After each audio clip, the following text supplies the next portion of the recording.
In this video I had the absolute pleasure to interview the one and only Hugo Martin. What do you think? Hugo, whatever.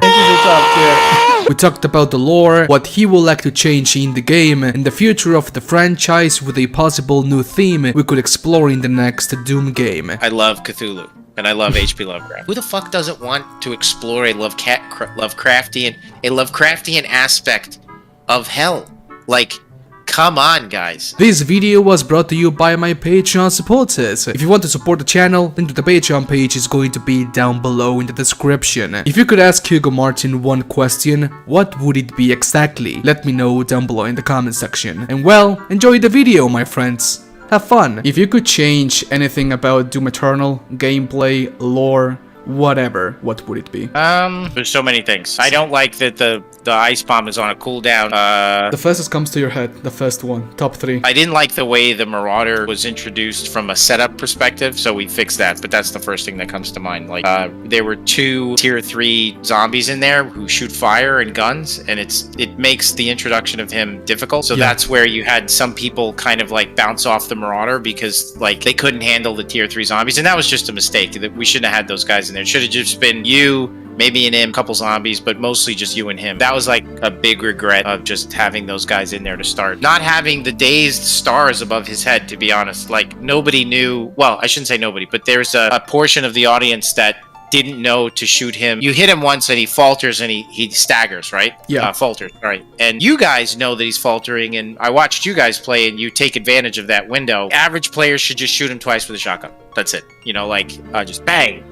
Bang. Some players had no idea that he couldn't defend himself, that he was faltered. They didn't know what it meant. And that's, honestly, that's just on us. Like, when we want you to know that a character is glory killable, we literally make him glow, you know? So, like, the fact that he's faltered and defenseless, and this is kind of like in a fighting game, like a moment of vulnerability, but we don't do anything to tell you that. When it came time to do the hammer, and we really wanted to sell, like, look, these characters are stunned. Like, they're vulnerable to attack. It was like, well, that's what happens when you basically counter the Marauder. He should have the stars too, and we've seen that engagement with the Marauder has gone up. We track the, you know, how many people are playing him and whatnot. We see there's improved results because people now understand that, like, he's defenseless. So that's why you added like the dazing stars on top of him after the Ancient Gods Part 2. Well, and now as a result, everybody knows that he's vulnerable because stars above the head is the universal symbol, like all the way back to Street Fighter in the 90s, like, you know, that the character can't defend itself. So what else? God, there's so many things. I think that we need. I talked about the comic. What I'm thinking of is like and TBD. Like, let's see what we do. Like, I'm not announcing this is exactly what it is, but we would like to do something. Marty and I have spoken about it quite a bit, and it's kind of like an illustrated codex, you know, for the fans, and maybe something to do with the Slayers Club or something. Like,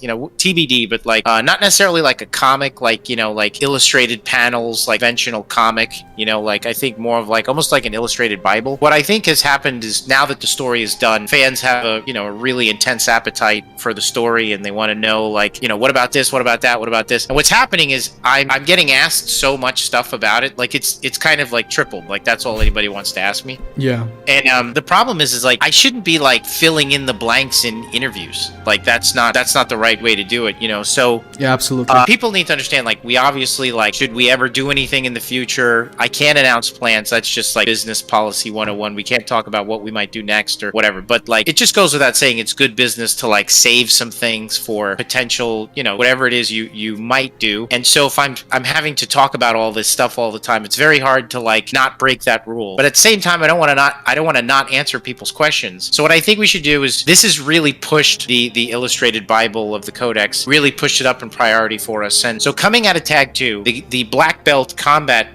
crowd, I think they really they showed us, based on their feedback, that we need to prioritize master levels to be able to, you know, satisfy that audience. So it said, okay, now more than ever we need master levels. And honestly, coming out of Tag 2, what's happened now also is that now more than ever we need that Codex Bible to satisfy the lore black belts. Yeah, you know, the lore enthusiasts. Yeah, the lore enthusiasts like yourself, where like, and when we do it that way, honestly, it's much better because it can be organized, carefully reveal and fill in the blanks that we know are safe to fill in. We could also be more considerate about the parts that we don't want to talk about, you know, for story reasons. What's happening now is people want me to fill in the blanks in every interview that I do.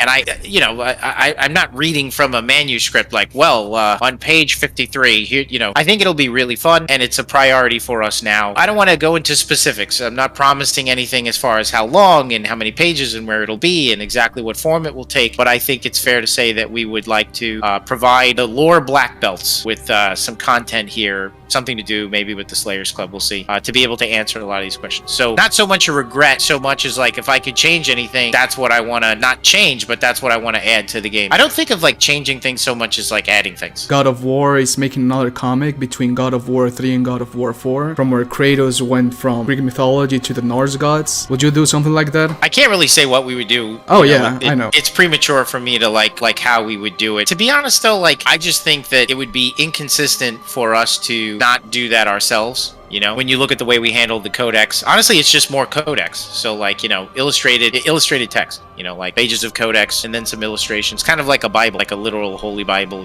like illustrated Bible. But I mean, it just depends on how it nets out. But it's just like we could probably tell a story in the way that is consistent with what the fans are used to with Doom Eternal's lore. It's awesome. I don't know what to say. Yeah, I'm pretty excited, honestly. I can't keep answering these questions on the fly. It's like, who's the nameless one? It's like, dude, there's like 100 pages of lore. The Hellwalker, and then sometimes we just write down he'll have like a bunch of names. Yeah.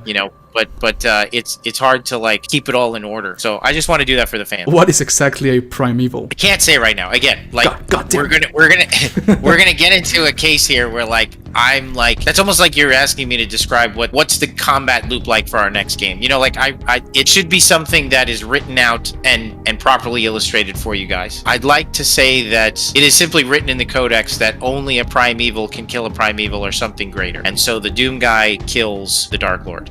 So, and then there is a mysterious voice. The point of that voice was, and again, in a bug to the patch, it was changed to the Dark Lord. That was not like that at ship. So if I wanted that to be the Dark Lord, it would have been the Dark Lord at ship. Like, I purposely put that there as an indication that there could be something greater. Like something more, something beyond. The questions that I'd like to answer in the illustrated Bible for the Codex is for you guys is like, or at least, listen, we have to leave some mystery to things. So I want to be clear. Will we ever answer everything 100%? I think the fun of the lore and the fact that you even care is because it's when you think about like the Bible, the way it's written, it's open to interpretation. I don't want to be so like specific that there's no room for imagination. Yeah, exactly. Do you want us to get down to metachlorians? I don't think so. Like, I think you would rather it be maintain some of the mystery, And it's debatable whether or not you feel like you guys are already being too specific, but like we have to say something. But like, yeah, I'd like to keep some of the mystery, so it's better that I put it into this illustrated Bible for you guys. It would answer with primevals like, why do they look alike? Devoth is the alpha of his world. He was the warrior who fought to be the savior of his world, and he lost. I mean, he was able to save what was left of his city. When you go to Amora, that's not hell. That's just this tiny little place in hell, and that's all that's left of what that world once looked like. So it's really pretty tragic. And Doom Guy ultimately saves Earth, and he is the savior of Earth, as well. You're both warriors. You both carry the mark of a warrior. I like the fact that, like, at the end, all the symbols that you see around reclaimed Earth, and everybody views you as like this god, this godlike figure. It says it in the broadcast on your ship at the end that people see the Slayer as a godlike figure in a struggle between good and evil of biblical proportions. Is that this story would kind of be like the Doom Guy fulfilling his destiny, which is hokey to say, but like that he was meant for this. And I'm not sure that he was aware of it, but I think Devoth was. I think Devoth he knows who he is. Certainly he's the more knowledgeable of the two about who they are. But yeah, I think Doom Guy, whether he realizes it or not, ultimately fulfilled his destiny. Like, he is the one who saves Earth. And I love the idea that whoever makes primevals, or whether or not they're made at all, and where we go with that the person who is the leader of this world, Earth, is the fiercest, the strongest. That description of the Dark Lord at the end of Tag 1 is exactly how the Slayer is in Earth. Like, there is an exact parallel. Like, the fiercest among them, because only the strongest could rule and protect them. I added the protection part. Is Doom Guy, and that is what Devoth is in his world. Only he lost. I mean, he got sealed away. So he's like a tragic figure. You can describe like Devoth being a fallen god and Doom Guy still not being corruptible, I guess. Yeah, I can't. I really need to save. I've already said too much. But You know, I'd really, because listen, I'm not going to do it justice. It's not fair for me to do this like this. Like, I would want you guys to enjoy, honestly, reading like a fully fleshed out, you know, piece of lore. And I appreciate the questions. I'll answer as many as I can. I mean, you guys know me. I get excited and then I start to share a bunch of stuff. And I should probably save some of it for the codex. But I want you guys to, you know, I love that you care. You know, like we make it for you. So, you know, it's fun to answer these questions. Yeah, there's a lot of lore enthusiasts on the community. I always get messages on Twitter, like hundreds of them, of people like, Midnight, oh my god, I found this theory about who Doom Guy really is, and they do like these crazy connections between all the characters, and I'm like, holy crap, they really do love the lore of this game because it's awesome. Well, I also think that the fun part is that it needs to be left a little bit open to interpretation. That's what's important. Well, that's what I liked about Doom 2016, because there was a lot open for interpretation. Yeah. And you know, I made like hundreds, thousands of videos speculating all the lore. It was a really cool era on YouTube back then. I like it that at the end of Tag 2, you know, kind of like Highlander, there is only one now. You know, like it is Doom Guy. You know, it is the Doomslayer. He defeated Avoth, and I think that's cool.